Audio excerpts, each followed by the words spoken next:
Hello friends, അസ്സലാമു അലൈക്കും. Welcome back to my channel. അപ്പോൾ ഞാൻ ഇന്ന് വന്നത് ഒരു ചിക്കൻ ബ്രെഡ് കേക്കിൻ്റെ റെസിപ്പി ആയിട്ടാണ്. അപ്പോൾ എല്ലാവരും വീഡിയോ മുഴുവൻ കാണുക.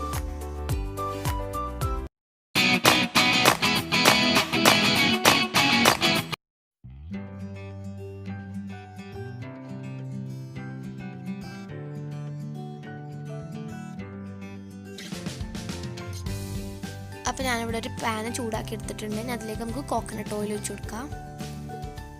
അപ്പോൾ ഓയിൽ ചൂടായതിന് ശേഷം നമുക്ക് ഇതിലേക്ക് 1 table spoon ginger garlic paste 3 ചില്ലിയും കൂട്ടിയിട്ട് കൊടുക്കാം.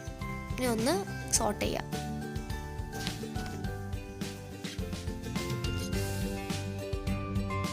ഇനി നമുക്കിതിലേക്ക് ചോപ്പ് ചെയ്ത് വെച്ച് ഒനിയനിട്ട് കൊടുക്കാം.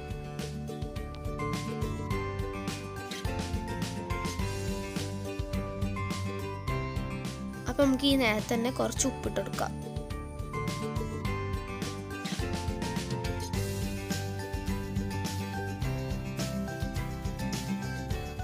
ഇനി നമുക്ക് 2 ടീസ്പൂണ് പെപ്പർ പൗഡർ ഇട്ട് കൊടുക്കാം. അപ്പോൾ ഞാനിവിടെ 2 ചില്ലി എടുത്തിരുന്നു, അതുകൊണ്ടാണ് ഞാൻ 2 ടീസ്പൂണ് പെപ്പർ പൗഡർ ഇട്ട് കൊടുക്കുന്നത്.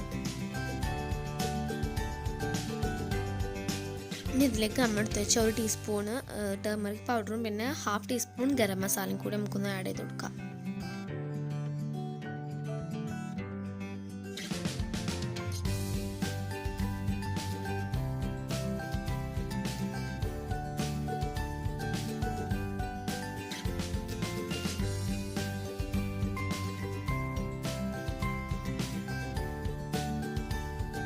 ഇതിലേക്ക് നമ്മൾ ചെറുതാക്കി എരിഞ്ഞ് വെച്ച് ചിക്കൻ ഇട്ട് കൊടുക്കുക. അപ്പോൾ ഞാൻ ചിക്കൻ വേവിച്ചത് കുറച്ച് ഉപ്പും കുറച്ച് മഞ്ഞപ്പൊടിയും കുറച്ച് പെപ്പർ പൗഡറും വെച്ചിട്ട് വേവിച്ചെടുത്താണത്.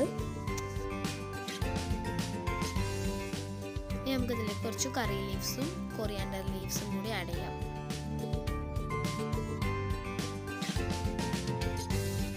അപ്പോൾ നമ്മുടെ ചിക്കൻ്റെ ഫില്ലിങ് ഇവിടെ റെഡി ആയിട്ടുണ്ട്.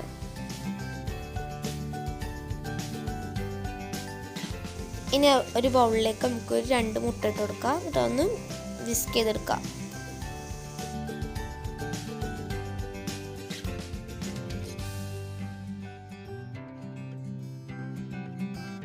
ഇനി അതിലേക്ക് നമുക്ക് ഏകദേശം 1 കപ്പോളം പാൽ ഒഴിച്ച് കൊടുക്കാം. ഇനി മുട്ടയും പാലും ഒന്ന് നമുക്കൊന്ന് മിക്സ് ചെയ്തെടുക്കാം.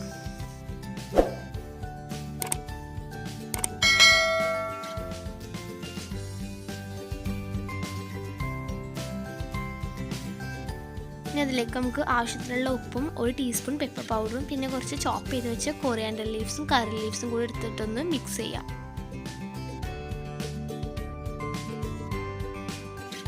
അപ്പോൾ നമ്മുടെ ഈ ഒരു ബാറ്റർ റെഡി ആയിട്ടുണ്ട്. അപ്പോൾ ഞാനിവിടെ ഒരു പാൻ ചൂടാക്കിയിട്ടുണ്ട്. അതിലേക്ക് കുറച്ച് ഓയിൽ ഒഴിച്ച് കൊടുക്കുക. അപ്പോൾ ഓയിലൊക്കെ ഒന്ന് ചൂടായതിനു ശേഷം നമുക്ക് ഈ പാൻ സ്റ്റൗവിൽ നിന്ന് മാറ്റിയിട്ട് ഈ ഇട്ട ബ്രെഡ് ഈ ഒരു എഗ്ഗിൻ്റെയും മിൽക്കിൻ്റെയും ബാറ്ററിൽ മുക്കിയിട്ട് നമുക്കൊരു ഫസ്റ്റ് ലെയർ ഇങ്ങനെ ഉണ്ടാക്കി വെക്കാം.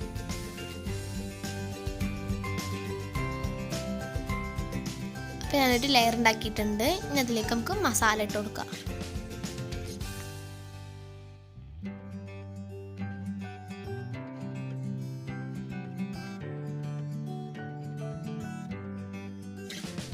ഇനി വീണ്ടും നമുക്ക് ഈ ബ്രെഡ് ഈ ഒരു എഗ്ഗിൻ്റെ മിൽക്കിൻ്റെ ബാറ്ററിൽ മുക്കിയിട്ട് ഈ മസാല ഒന്ന് കവർ ചെയ്തെടുക്കാം.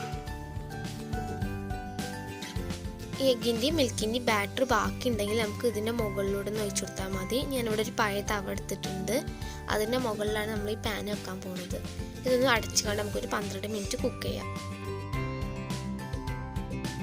ഇനി 12 മിനിറ്റിന് ശേഷം നമുക്കിതൊരു വേറെ പാനിലേക്കൊന്ന് മറിച്ചിട്ട് കൊടുക്കാം.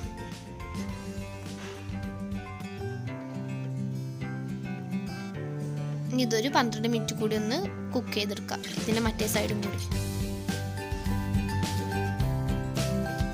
അപ്പോൾ നമ്മുടെ ബ്രെഡ് ചിക്കൻ കേക്ക് ഇവിടെ റെഡി ആയിട്ടുണ്ട്. ഇതെല്ലാവരും വീട്ടിൽ ട്രൈ ചെയ്ത് നോക്കുക. ഈ വീഡിയോ ഇഷ്ടപ്പെട്ടാൽ ലൈക്ക് ചെയ്യുക, ഷെയർ ചെയ്യുക, സബ്സ്ക്രൈബ് ചെയ്യുക, കമൻറ്റ് ചെയ്യുക.